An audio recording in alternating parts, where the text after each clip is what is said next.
And the thing that really had to happen was that I had to realize that I had a problem. I had to get to that place where I realized that something could change, that I didn't have to find my safety in belongings, that I could learn to trust again. And it was a real journey of just progressing from just isolating myself and just being full of fear to a place of going and getting therapy as well, and just realizing that I'm okay, that I don't have to be scared, that I can make choices now where before I couldn't. And so I didn't have to rely on having belongings quite as much. And there are times where you do go through the cycle, but I found that once you start addressing what you're thinking and what you're feeling, those cycles aren't quite as intense and they don't last as long. And you're better able to implement strategies so that you don't have the implosion psychologically and emotionally that leads to hoarding.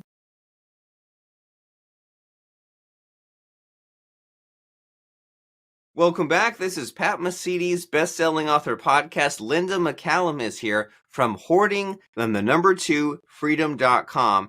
And if you are the kind of person that if you just feel like you're overwhelmed with clutter, it keeps piling up. The garage is full, the attic's full, the house is full, you can't think, you can't breathe, then this is the perfect conversation that we're about to have, because Lynda is a declutter coach and she can help you get from hoarding to freedom. She has sold $3,000 in one time selling items she no longer used, and you can make money selling your unused items, and you're not alone. Others have clutter, so it's time to solve some problems, get some awareness. It's Lynda McCallum, the co-author of Adapt to Overcome. So, Lynda, glad to be speaking with you.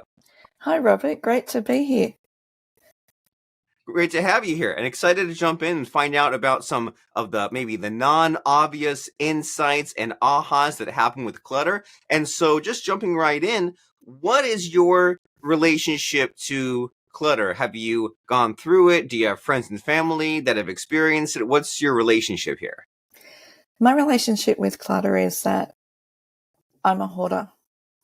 I'm a recovering hoarder, and so I've gone through this process. I know exactly what it's like. I know how you feel when you don't know how to get rid of the clutter. And I've gone through the process. I had a really good friend who helped me and taught me. And now I'm here ready to help and teach anyone who needs help. Well, great. And so I would love to find out about just what your awakening was like with clutter. Was this something that, have you dealt with it your whole life? Did it sneak up on you? Did it get worse over time? Like, what was your clutter experience like? I've pretty much dealt with it all my life. It was a gradual progression, and it was getting worse.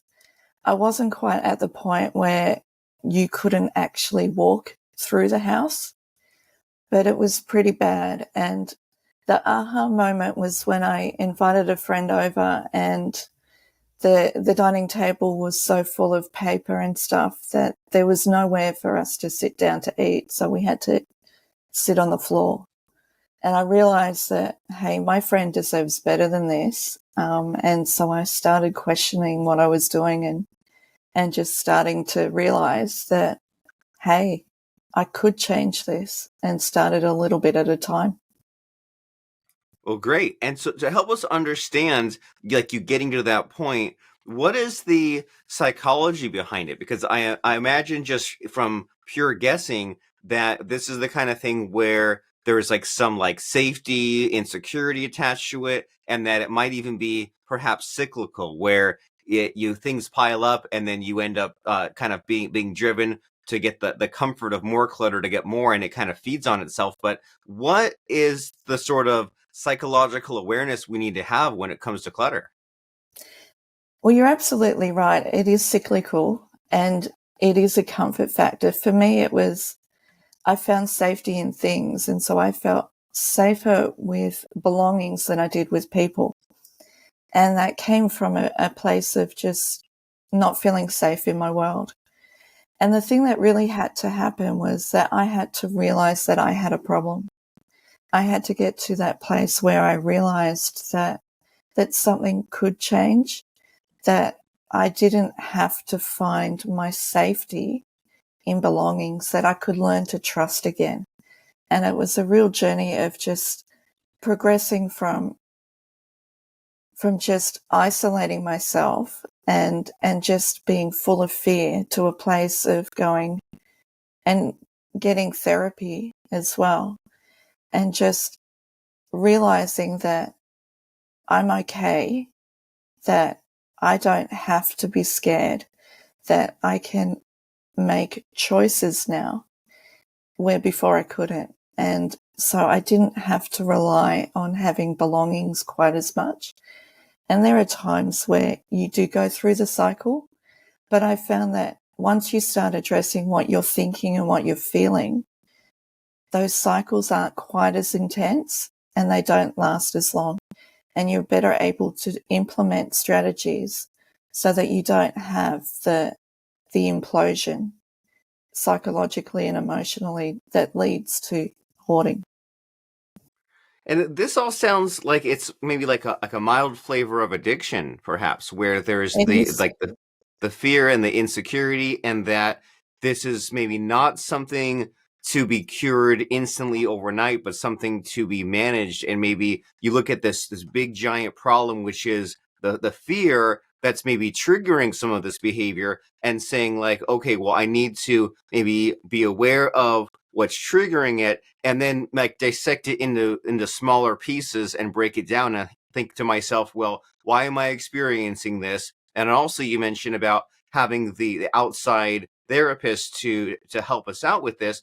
And so you got to that moment there where you had the friend over and there wasn't even room on the dining room table and you had to sit on the floor. And so then what was it like as far as working on the situation and getting help? Were you in denial after that? Did you like make a change the very next day? Like, what was it like on the way back up?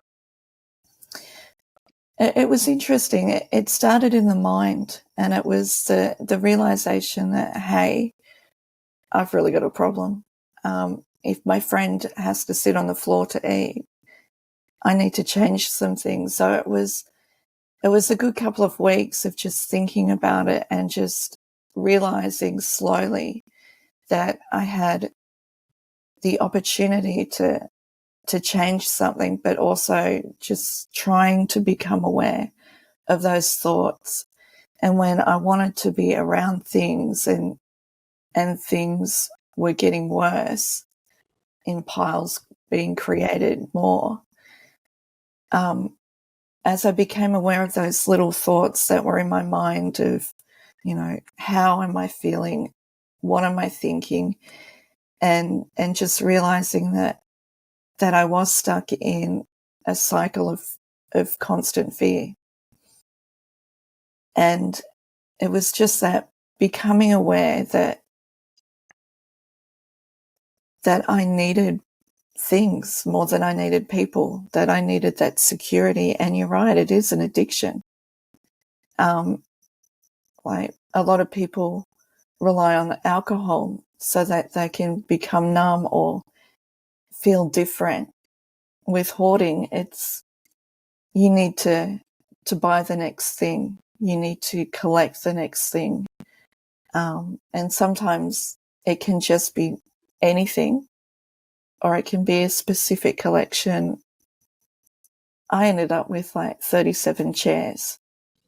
And my goal was partly to sell some of them and start a business that way. But because of hoarding, I just ended up keeping them and not pursuing the action.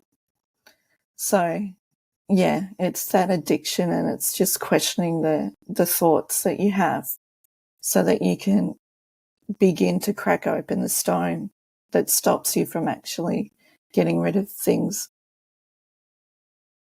And is it safe to say that it seems like a sneaky addiction? Because It if is. you're abusing alcohol, either you are or you aren't. If you have a gambling addiction, you are or you aren't. But everyone needs stuff, right? Everyone needs things. And many times we do have these hobbies where we say, well, I'll collect this, or I'll fix up these chairs and then resell them. So I imagine it can be easy to justify the everyday behavior. And so was that difficult in just even like putting your finger on the problem and even like getting out of the denial aspect of it? It was. And the key for me was that I had a friend who could see what was happening and wanted me to be free. And she's a minimalist. She's only got the essentials. And she taught me that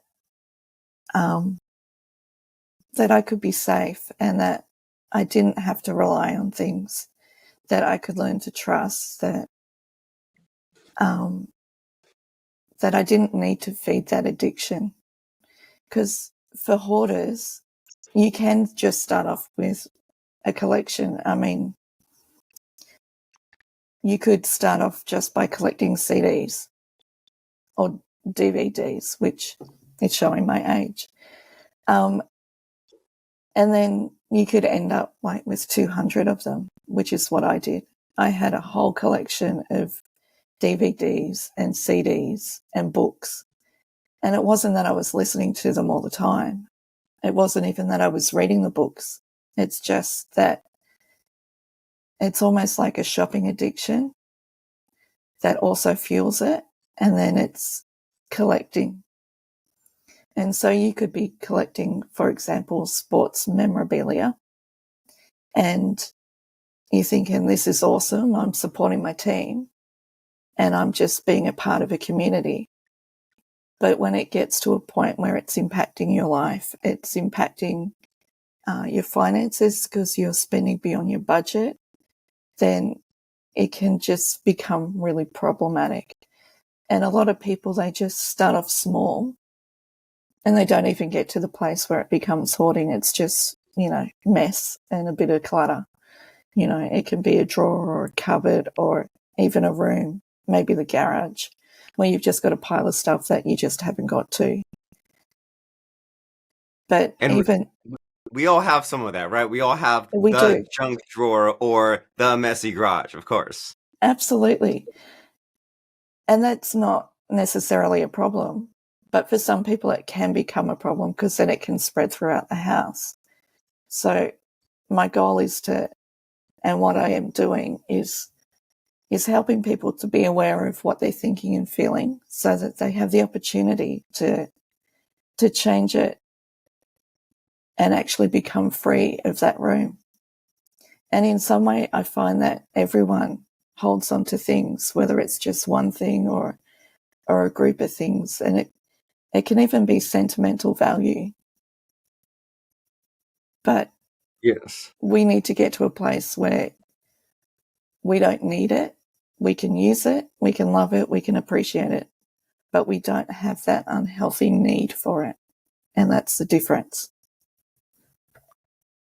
And I can see how that can be a nuanced situation where you say, I have this sentimental objects, and this triggers a nice, warm, comfortable memory. And here are things that, like Marie Kondo, the declutter lady herself, right? She says, if this brings me joy, then that's something that's helping you and serving you. But then it can be a slow, tricky, gradual process when it takes over. And with addiction, they say there's that term "feed the beast," right? Where it's like your addiction is almost this spiritual entity, and you keep on feeding it, and it grows stronger.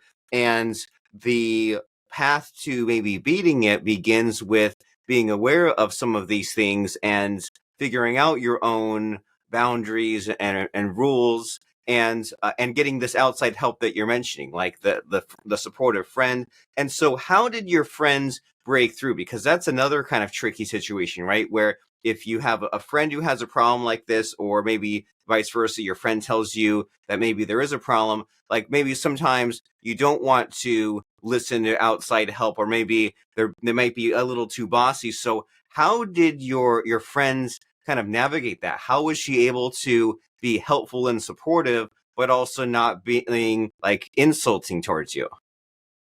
That's a great question. She was aware that I was being trapped by my things. And being a minimalist, she knew the freedom of actually not like holding on to things, but not needing them. She taught me that I could own things, but not be owned by them. And that's the difference. And so she brought it up in conversation. I got in a position where my car had died and I needed to pay off some mechanic bills. I didn't have the money, so she helped me to have a garage sale. And the process of going through the garage sale is just going through your things and going, okay, do I really need this? Do I really want it? Do I love it? Do I use it? There was a whole pile of things that I hadn't used for years. There was a whole pile of things that I really didn't want, that I felt the obligation to have. And for me, I had a collection of family things, like from generations. And for me, that was keeping me back. It was keeping me looking to the past and not to the future. And so she helped me, and it was just asking the question, do you love it? Do you want it? Do you need it? Do you use it? A big one was, is it appropriate for your age? Because when you're holding on to things from your childhood, it may not be appropriate anymore. I had a lot of things that were my mum's. My mum passed away when I was a teenager, and it was holding me back. It was holding me into grief and preventing me from moving forward. And so it was just those little subtle comments and just questioning what I was doing. And that's how she started to help. I think that's powerful, that instead of her, she wasn't lecturing you or teaching you things. She was just helping you ask the questions, and then you yourself could figure out your own answers. And so you said things like, do I love it? Do I want it? Do I use it? Do I need it? Is it appropriate for my age? And I find that to be a helpful, quick little checklist, because we do have to navigate some of this with multiple mindsets, right? Like maybe we've Absolutely. been locked in this one purely emotional, irrational mindset, but sometimes we have to look at things logically and say, maybe, do I have room for this? Have I even looked at this item or thought about it for all these years? Or like you said, does this old thing from mom who's passed away years ago, does it keep me in the grief? And maybe it's time to let go of that. And sometimes you think things like, well, I have a garage full of stuff, and maybe it would even be better put to use by someone else, right? I have the old Absolutely. record player I've never plugged in. Well, maybe someone else could actually use it to play records. I have the old stuffed teddy bear. Maybe some kid could actually use it. And so when you went through this process of unloading and selling, doing the garage sale, getting rid of stuff, like, what was that like? Like, were there any like surprises or just kind of like emotional breakthroughs in getting rid of the clutter and then also having money to put to useful things? It was really amazing. It's like, it was a process, and it took several weeks to go through everything. And it was a process of realizing, hey, I'm free. Each thing that I got rid of that I didn't need was the next level of freedom. And it was a real challenge. I really struggled with kind of being out of control. A lot of things, like a lot of feelings that we have when we are gathering things, is that it's how we have control over a situation when we feel out of control. And so it was dealing with those emotions. It was dealing with the fact that I can feel out of control and still be okay. I can feel like I'm letting go of these things, but it's okay. And if you do it a little bit at a time, you can allow yourself to go through almost a grieving process for the object. But then you have the realization that, hey, someone else can use this.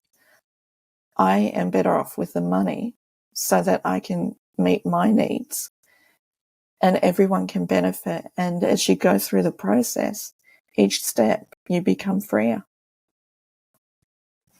That's very interesting that there is a grieving process for these objects, and that maybe the objects themselves were acquired because we were trying to get some amount of control and stability back. But then in releasing the objects, control is not the only goal, right? Control is one of many factors, and there are many things that are outside of our control. Like a little bit of control when we can get it is great, but if it just becomes this whole mess to navigate, then that's not a good place to be. It's more important to be happy and fulfilled and to be content and at peace than maybe be in control of all these things all the time. And so what has that led for you more long term? You did the garage sale, you unloaded some of the items, maybe one at a time over many weeks, and went through the grieving process. And how has your journey of recovery, so to speak, to use the addiction terms, what's it been like since then? Like, were there, like, did you like backslide a little bit? Were there relapses? Has it led to bigger and better things? What has the continuous journey been like for you? It's been amazing. And regularly I have to go through everything now and go, what am I doing? Why have I got this? And it's back to the checklist. Do I love it? Do I need it? Do I want it? Do I use it? Is it appropriate for this stage of my life? It's like we can easily get to the place where we've got like a full wardrobe full of clothes, but most people only wear 20% of the clothes 80% of the time. And so it's a constant process of just reevaluating where I am. And sometimes I still have piles that appear on surfaces. And my friend's great. She just points at it now and I go, oh yeah, I'll have to deal with that. And again, it's like reassessing what feelings they're actually fulfilling, and what I'm thinking about it. And so it's learning how to meet needs and to build relationships away from belongings. And it's a continual process, but it helps me to be able to understand where others actually are and help guide them through their own journey. Very nice. So there's more to life than just things. There are these relationships, and I'm also getting this idea from you how it's important to be educated and to take this sort of inventory, even if you're the kind of person that says, oh, this is all important, I really need this closet full of stuff. Well, do you even really know what's in there and how you feel about those individual items? And maybe if you just kind of looked at even just a few of the things in there and ran through this checklist and say, well, how do these objects relate to my feelings? And are they good or are they bad feelings? And maybe a few of these items can be removed. Then maybe that's a first step towards unloading some of this. And I even like some of these minimalist techniques that you're mentioning. Like we've heard about that thing where you take the clothes in your closet, and if you wear one thing and put it back, you hang it with the hook pointing the other way. And over time, you can see, oh yeah, only 20% or so of my closet is even used. And that just might make you better educated and leave you armed with more information and knowledge in order to take these next steps. And what's really great about you and your journey is that you've solved some of your own problems. And as you say, it's a continuous process and it's not solved permanently. It's just something to kind of revisit when the problem gets more out of hand. Then you have that awareness. But my understanding is that now you've taken this message and you're helping other people, right? You have the From Hoarding to Freedom chapter in the book Adapt and Overcome. And then you also have this training in this upcoming webinar. So can you tell us about your decluttering training, de-hoarding business? Like, what is it called? What is it all about? And what is the service you provide? Well, funnily enough, it's called Hoarding to Freedom. And the 2 is the number 2. And what we do is teach people this process of reassessing why they have things.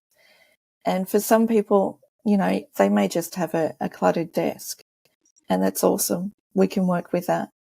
Other people can have like a whole home where they just have a path to get to the bed, a path to get to the kitchen, a path to get to different areas of the home. And we can help people to understand why they are there. And it's important for people to understand that they have a safe place, that I've been there. I understand the feelings and the thoughts and the fear that goes behind it. But I also understand that it can also just be a time factor. You may not have time to go through your things. And so I've developed a program where I teach people how to start the process, and they can go through it as quickly as they can, as they need to. It can take a long time depending on where they're at. But yeah, I'm helping people in their journey to go from clutter and hoarding to a place of more freedom, where they can own belongings, they can own their things and not be owned by them.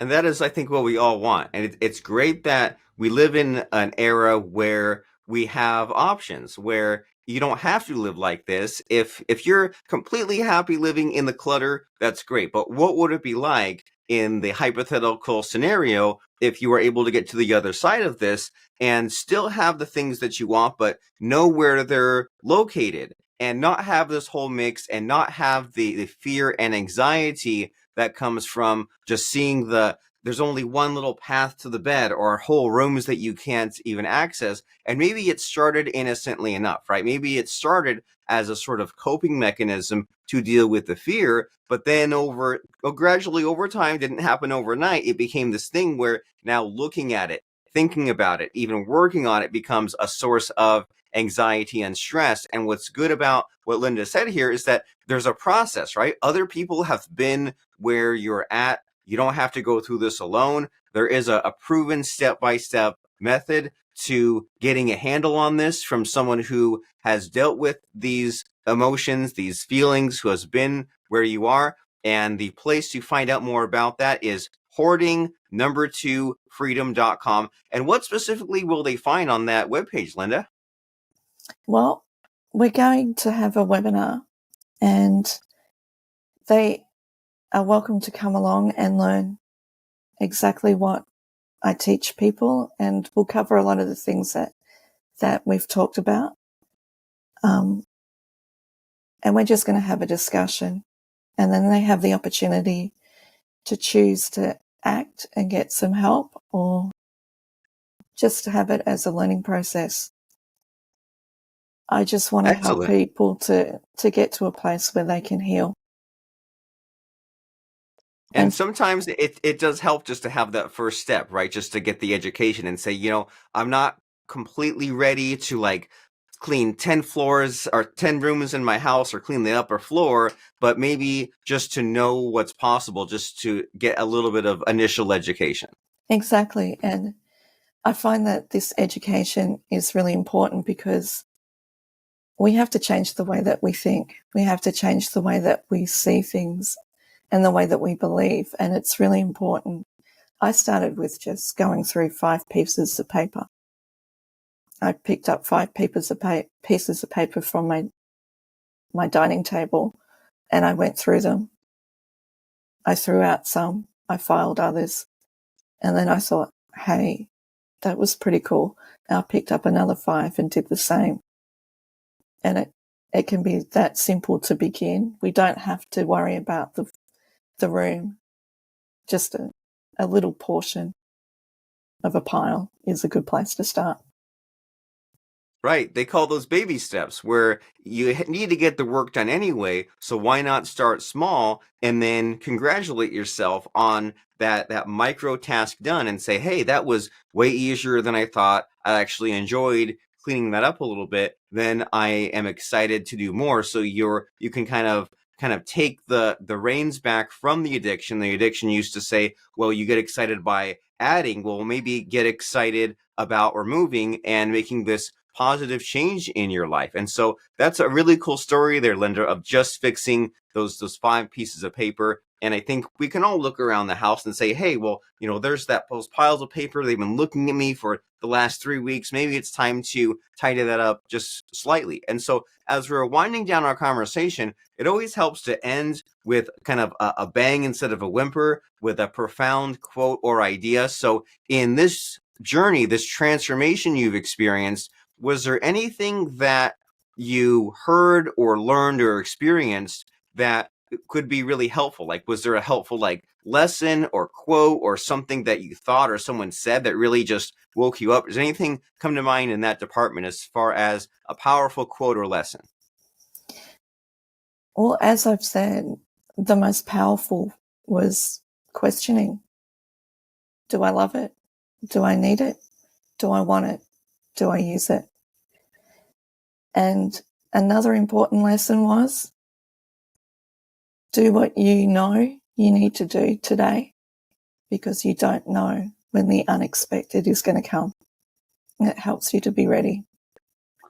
If you deal Very with nice. what you know you have to do, then you're ready for whatever comes. Yes. Do what you have to do now, even if you only have 5 or 10 minutes, or you say, I have a little bit of time now and I know I'll be busy later, then that is a good lesson, a good sign that you should at least work on this hoarding issue a slight bit. And the way to get that extra information, that extra help that comes from outside of yourself, is by going to Freedom.com. And we have been speaking to Lynda McCallum, co-author with Pat Mesiti in the book Adapt and Overcome. Is there any other next steps or contact information here, Lynda, or is the place to go just hoardingtofreedom.com? That's the first step, absolutely. And they can get more contact information there. I'm happy to chat with anyone. They can also go to chatwithlynda.com. That's Lynda. And they can set up a brief Zoom meeting if they choose to. And I'm happy to chat with them to see where they're at and give them a tip on where to progress. All right. And sometimes that's all we need to change the direction of the ship, to get that one little tip on where to progress. And if you've been listening this far, then you know that you need to take this hoarding, this clutter issue seriously, so that way it does not get in the way of your life and your hopes and dreams. And we all have maybe that fear of, if something unexpected happens to us, and then some family member will be left digging through all of our clutter. And so maybe it's time to get things a little tidier, that way that we can enjoy our life and not be stressed out about it. So Lynda McCallum, hoardingtofreedom.com. It's been very wonderful speaking with you about this topic, Lynda. Oh, thank you, Robert. It's been fabulous talking with you too.